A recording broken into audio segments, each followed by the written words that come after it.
বটদোৱাত গাঞ্জাসহ আটক 2 সৰবৰাহকাৰী।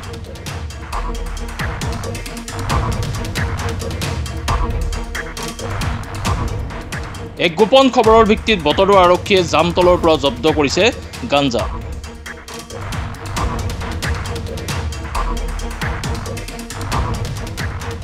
প্ৰায় আধা কেজিৰ ওজনৰ গাঞ্জাসহ সোণাইবেৰাৰ গাঁৱৰ আছাদুল ইছলাম আৰু কদমনি গাঁৱৰ আব্দুল ৰহিম নামৰ 2জন ব্যক্তিক আটক কৰিছে আৰক্ষীয়ে।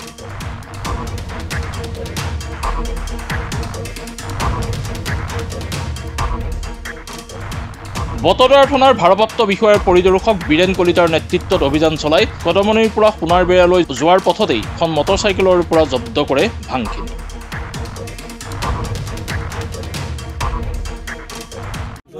কিমান দিন হ'ল ব্যৱসায় কৰাটো? কিমান দিন কৰি আছো? আমি এটা 2 বছৰ ধৰে খাইতাছি। কিমান দিন ব্যৱসায় কৰি আছো?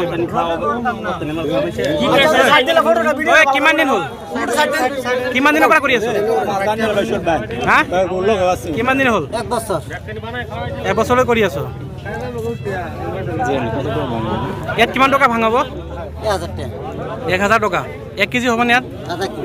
আধা কেজি। আধা কেজি।